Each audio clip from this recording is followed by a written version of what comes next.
Hello friends, welcome to study stage. तो आज की वीडियो में हम लोग क्लास 10th के एनसीईआरटी बुक से फर्स्ट चैप्टर जो होता है वो रियल नंबर यानी वास्तविक संख्या का होता है। तो वास्तविक संख्या से हम लोग जितने भी सारे फॉर्मूले हैं वो सारे फॉर्मूलों को यहाँ पे डिस्कस करने वाले हैं। बारी बारी से जो है जितने भी चैप्टर है उन सारे चैप्टर का यहाँ पे फॉर्मूला किया जाएगा। फॉर्मूला करने से क्या होता है, आपका बेस यहाँ पे मजबूत होगा, जिससे कि आप क्वेश्चंस को अच्छे तरीके से हैंडल कर पाएंगे। और जो भी अगर क्लास 10th का एग्जाम होता है तो उसमें जो है 50 से 60 नंबर ऑब्जेक्टिव क्वेश्चन पूछा जाता है। उसमें आपका 15 से 20 नंबर जो है फॉर्मूला से ही क्वेश्चन पूछा जाता है। तो फॉर्मूला जो है आपके लिए बहुत ही इंपॉर्टेंट है। तो फॉर्मूला आपको मतलब अच्छे तरीके से याद रखना अगर क्लास 10th में आप हैं तो।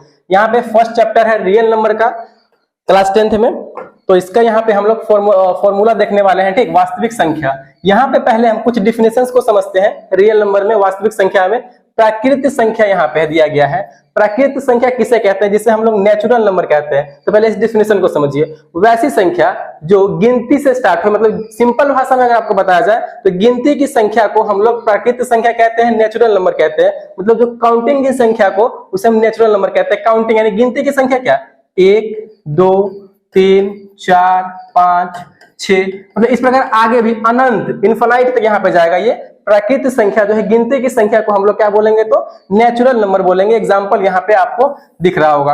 आप जो है हम जो बोल रहे हैं उसका डिफिनेशन आप अच्छे तरीके से अपने कॉपी में लिखते चलेंगे। तो नेचुरल नंबर किसे कहेंगे, जब भी अगर आपसे पूछा जाए कि नेचुरल नंबर किसे कहते हैं तो सिंपल भाषा में आपको बताना है कि गिनती की संख्या को हम लोग नेचुरल नंबर कहते हैं, प्राकृत संख्या कहते हैं। 1 2 3 4 5 6 7 8 9 10, मतलब आगे जहां भी आप चले जाए। आगे देखते हैं हमारा नेक्स्ट क्या है, पूर्ण संख्या। पूर्ण संख्या किसे कहते हैं, यानी whole number. What is whole number, whole number किसे कहते हैं। तो यहाँ पे सिंपल सा है, गिनती की संख्या के आगे 0 लगा देने पे वो संख्या हमारा क्या बन जाता है, तो पूर्ण संख्या बन जाता है, यानी होल नंबर बन जाता है। जैसे कि गिनती की संख्या, हमारा गिनती की संख्या कहां से स्टार्ट होता है, तो 1 2 3 5 6 7 8 आगे इस प्रकार। और इसके आगे यदि हम 0 लगा देते हैं तो ये हमारा जो है पूर्ण संख्या बन जाता है, होल नंबर बन जाता है। होल नंबर किसे कहेंगे, तो गिनती की संख्या के आगे 0 लगा देने तो वो संख्या हमारा पूर्ण संख्या बन जाता है, 0 1 2 3 4 5 6 इस प्रकार। आई होप ये पूर्ण संख्या और प्राकृत संख्या को समझ में आया होगा। आगे देखते हैं अगला, यहाँ पे हमारा क्या है, पूर्णांक संख्या यानी पूर्णांक। इंटीजर्स किसे कहते हैं, व्हाट इज इंटीजर्स।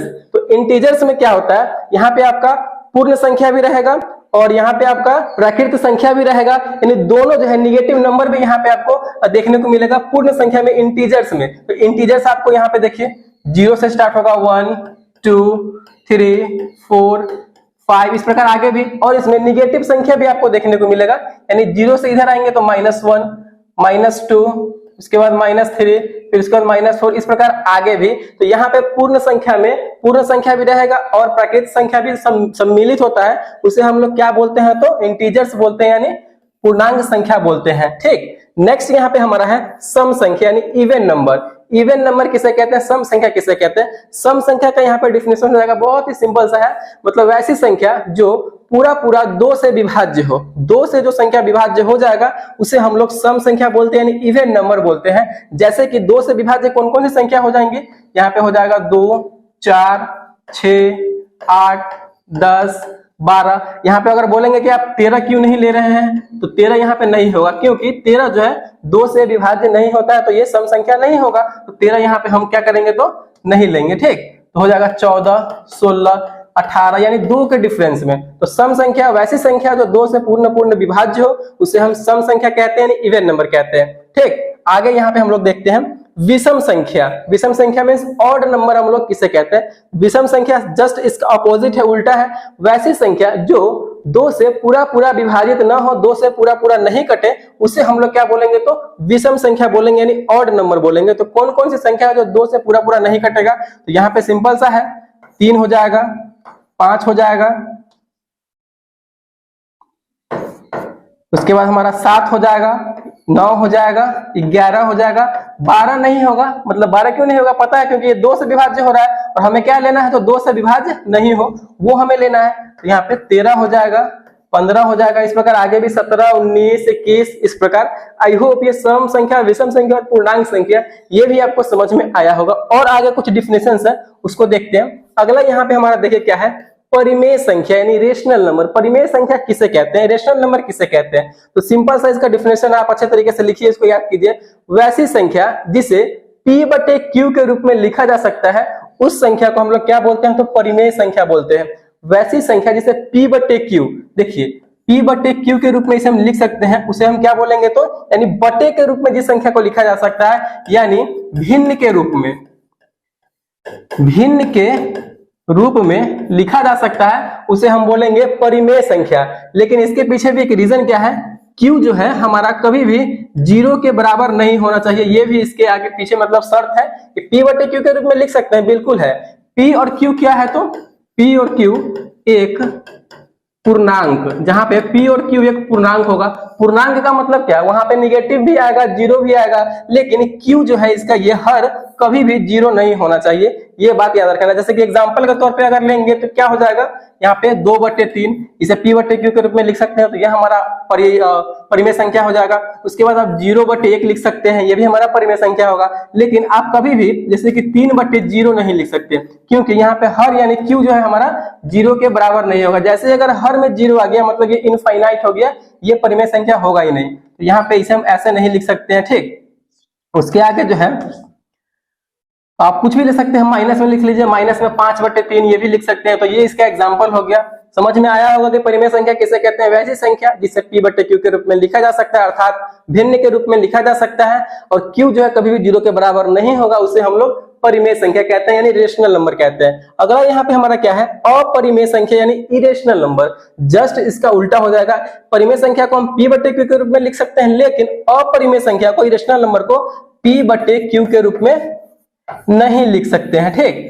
P बटे Q के रूप में इरेशनल नंबर को नहीं लिखा जा सकता है, वैसी संख्या को हम लोग अपरिमेय संख्या कहते हैं। जैसे कि यहाँ पे आप लिख लीजिए, √2 को हम नहीं लिख सकते हैं, √5 को नहीं लिख सकते हैं, ये सब हमारा क्या है, तो अपरिमेय संख्या है। पाई भी हमारा क्या है, तो अपरिमेय संख्या है। क्वेश्चन में हमेशा पूछा जाता है, क्लास 10 का जब फाइनल एग्जाम होता है तो आपको जो है यहाँ पे देखने को मिलेगा 1 नंबर में ऑब्जेक्टिव में कि पाई क्या है, पाई परिमेय संख्या है कि अपरिमेय संख्या है, कौन संख्या है। तो पाई जो है हमेशा अपरिमेय संख्या होता है, और 22/7 पाई का मान होता है, तो ये हमारा क्या होता है, तो ये हमारा परिमेय संख्या होता है, क्योंकि ये 22/7 जो है इसे परिमेय संख्या यानी P बटे Q के रूप में लिखा जा सकता है। तो ये हमारा था।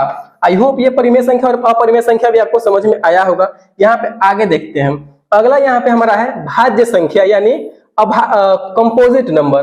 भाज्य संख्या किसे कहते हैं, इसको समझिए।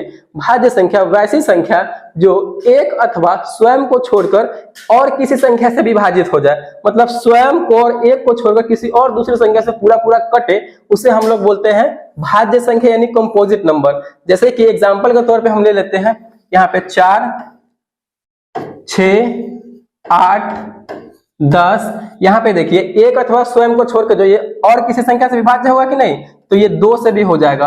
और ये एक अथवा स्वयं को छोड़कर किसी और संख्या से विभाजित होगा, किससे हो जाएगा, तो ये 3 से विभाजित हो जाएगा, और यहाँ पे 2 से भी ये विभाजित हो जाएगा, ठीक। 8 भी क्या है, अलग अलग संख्या से विभाजित हो जाएगा, 2 से भी हो जाएगा, 4 से भी हो जाएगा और 8 से भी हो जाएगा।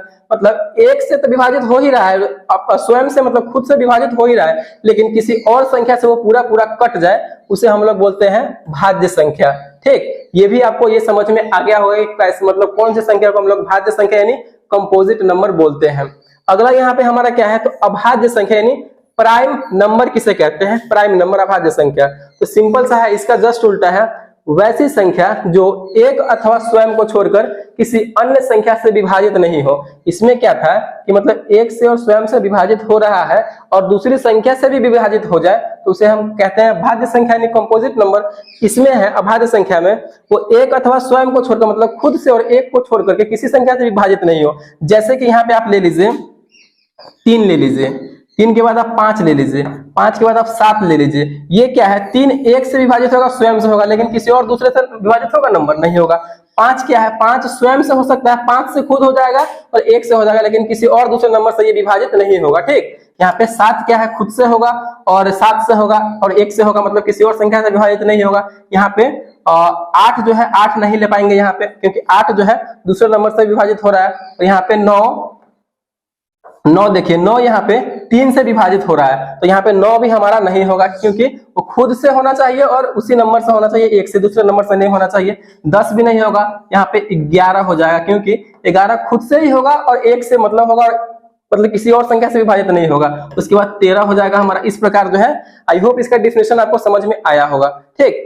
भाज्य संख्या और अभाज्य संख्या का। अगला यहाँ पे हम लोग देखते हैं, अगला देखते हैं रियल नंबर में वास्तविक संख्या में HCF और LCM को लेकर के क्या फॉर्मूला यहाँ पे आता है। पहली संख्या को अगर हम A मानते हैं और दूसरी संख्या को अगर हम B मानते हैं तो यहाँ पे A गुने B, पहली संख्या गुने दूसरी संख्या का फॉर्मूला यहाँ पे क्या होता है, तो LCM गुने HCF, ये हमारा होता है।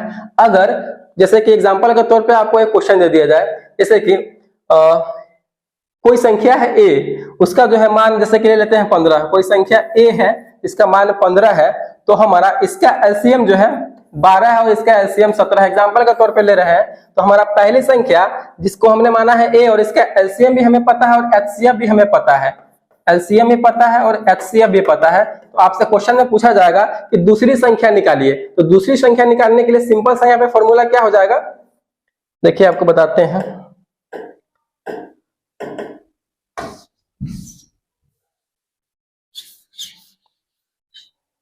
यहां से और फॉर्मूला बन जाएगा,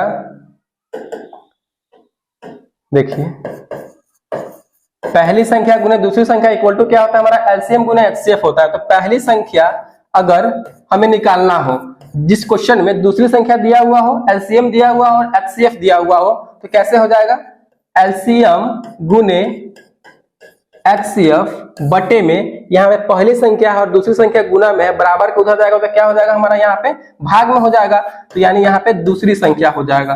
तो दूसरी संख्या यहाँ पे हमारा नीचे आ जाएगा। तो पहली संख्या निकालने का फॉर्मूला यहाँ से क्या बन गया, LCM गुने HCF बटे में दूसरी संख्या। अगर क्वेश्चन में हमारा दूसरी संख्या पूछा जाए और पहली संख्या दिया हुआ हो तो दूसरी संख्या इक्वल टू क्या हो जाएगा, LCM गुने HCF और ये बटे में आ जाएगा पहली संख्या। तो ये हमारा इसका फॉर्मूला है LCM और HCF निकालने का। ठीक, चलिए यहाँ पे लिख ही देते हैं आपको, दूसरी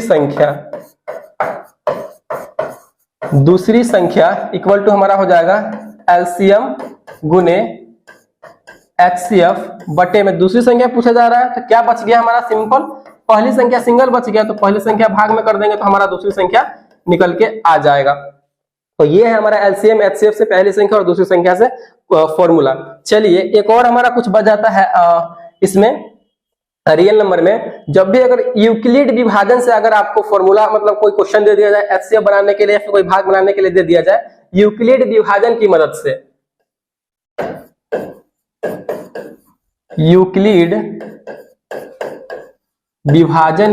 से, यूक्लिड विभाजन से कोई फॉर्मूला आपको दे दिया जाए कि इसकी मदद से जो है आप HCF निकालिए, तो कैसे निकालेंगे, भाग बनाने के लिए बोला जाए तो इसका फॉर्मूला यहाँ पे हमारा क्या हो जाता है,